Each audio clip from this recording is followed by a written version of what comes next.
A man has to be what he is, Joey. Can't break the mold.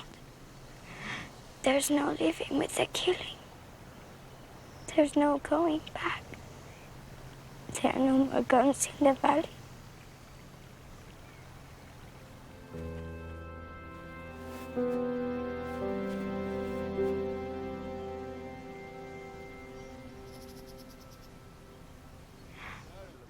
A wise man once said he probably wouldn't come back to this movie, but here he is.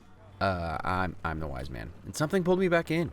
Not because it's my favorite X-Men movie, but, well, like I said in my Everything Great About Logan video, it still sticks with me.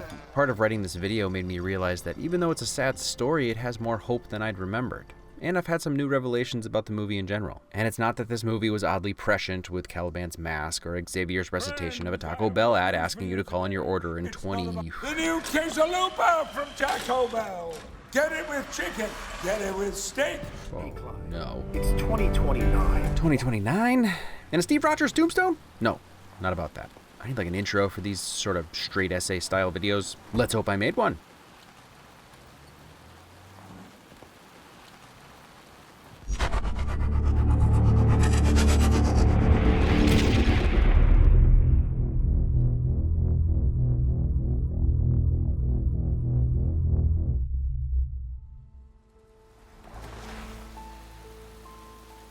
In many ways, Logan, the movie, is about the real side of comic book stories. Oh yeah, Charles, we got ourselves an X-Men fan.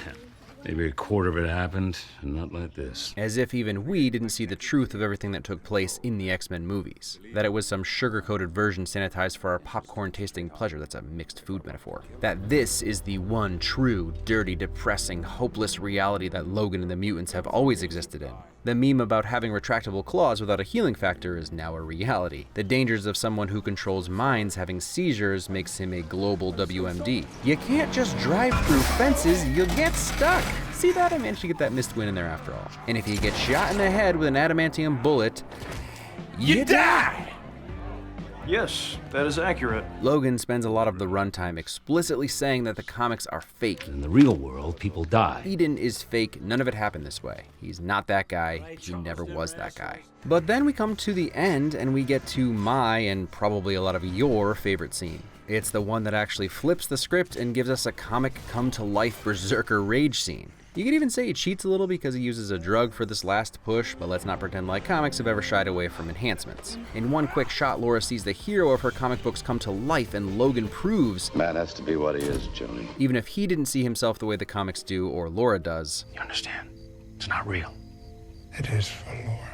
Part of what made Logan's ability possible is his infinite stamina, but that's mostly gone now. We've spent the entire movie watching him hobble around as the adamantium slowly poisons him to death. Even before the first confrontation, it's clear he's not himself. But even in Logan's weakened state, with wounds that would make powerful mutants crumble to their knees, he keeps on trucking. I mean, he does crumble a few times, but he's still one of the strongest people in the world while knocking on death's door. So that moment he takes the serum and his wounds start to heal, we get a brand new framing for his level of power and strength. One we'd never really been able to grasp through the movies before fully. He was always powerful, but now we have context. He's the beast we always knew he was. He even alluded to the serum's effects earlier. They gave it to us when we would fight. It makes you stronger. Makes you crazy is what it does. So the beast or animal side is finally able to come out completely. And then it's no holds barred. The blood sprays, the bullets change nothing, he flips, he jumps, he's the monster the comics always promised. The genius of making Hugh look like Old Man Logan all movie, selling that all those years have finally been earned, 197 years. Aw, so close to 200. Sad. But Hugh is only 49. I mean, 49 is no spring chicken, but like Hugh Jackman's workout routine ding. So we get the fun of watching a relatively young man do it all looking like an old man. The other part I absolutely love about this scene is the young Howlett rage that comes out of Laura. I mean, she hasn't exactly been holding back or been quiet throughout the movie, but she also goes berserk once they finally team up. I think we all call this scene his berserker rage scene, but part of that was always a loss of control towards his friends as well. The Old Man Logan comic has a pretty intense moment involving Mysterio, but anyway, there is a moment, this moment right here, where it doesn't seem like we're looking at Logan anymore, just the Wolverine. And hilariously, the guards running away from him even recognize that fact. There is a completeness to this scene, bookended with Logan next to a similar looking downed tree. There is a feeling that Logan knows he's starting down the path that will lead to his death. I believe he knows that he can't face X-24 and live. In a lot of ways, X-24 is exclusively the berserker rage side of Logan.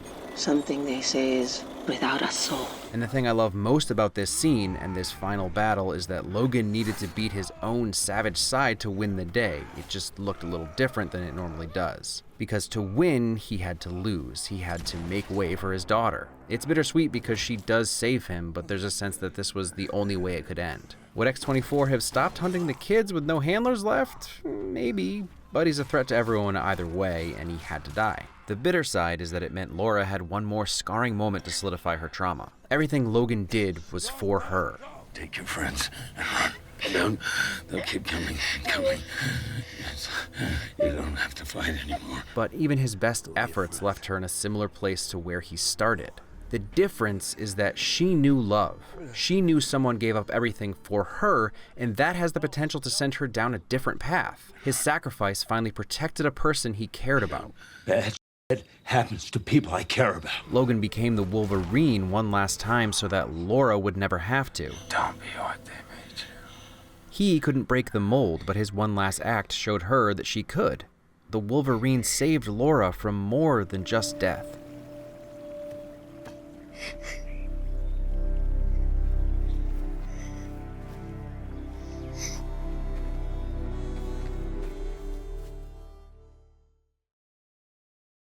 Hey, so this video is part of a playlist and a collaboration with a bunch of other YouTubers, some of my friends, where we each picked a scene from X-Men, movies, comics, and shows and just talked about it. The playlist is in the description, so go check them out. Probably a lot of people you know. It was organized by Nando V Movies, Patrick Willems, Lessons from the Screenplay did videos, Jill Barup, Now You See It, Hello Future Me, so go check it out. Next week from me, I have no idea while recording this, so hopefully there's a teaser frame on screen. I have been looking at that community thread with your requests, so maybe one of those, a few big, huge standouts that I'm gonna do them. So they've been added to the schedule. In the meantime, stay excellent.